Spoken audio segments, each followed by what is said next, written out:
Alam naman nga ninyo mga ka-One Stories na kasalukuyan nga pong busy ang Lakers ngayon sa paggawa ng ibang plano sa off-season. Naghahanap nga sila ng mga bagong sentro na kanilang makukuha sa trade man yan o free agency habang nasa bakasyon ang kanilang mga malalaro. Pero kung may mga nagbabakasyon, meron rin naman ditong puspusang nag-iinsayo sa facility kagaya ni na Bronny James at Dalton Connect. Bukod dyan, nagsasagawa rin naman dito ng ilang mga workout ang aspiring player na papasok sa NBA draft. At habang isinasagawa ito, may bigla nga pong bumisita sa pasilidad at bumalik sa pasilidad ng Lakers si Anthony Davis habang siya ay nakasuot ng gear ng kanyang bagong team na Dallas Mavericks. Bali, dito nagkausap sila ni Rob Pelinka kasama si Derek Lively at Nico Harrison. Kaya nangangahulugan lamang nito na mukhang wala talagang sama ng loob si Anthony Davis sa Lakers sa kabila ng pag-trade sa kanya nitong nagdaang Pebrero.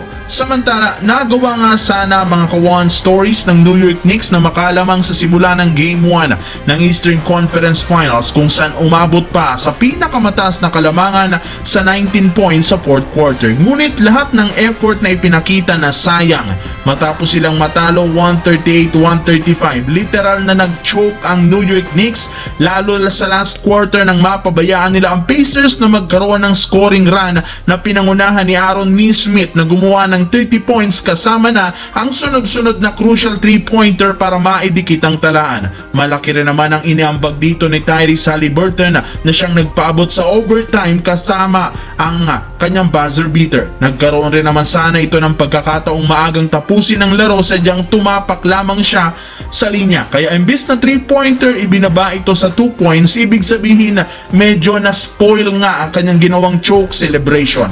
Ngunit sa huli hindi rin naman ito nasayang dahil nagawa pa rin nilang manalo na siyang ikinatuwa ng gusto ni Haliburton since inamin ito na matapos ng bastusin ang Knicks noong nakaraan. Isa sa mga fans ng Pacers gigil at ganado nga siyang talunin ito.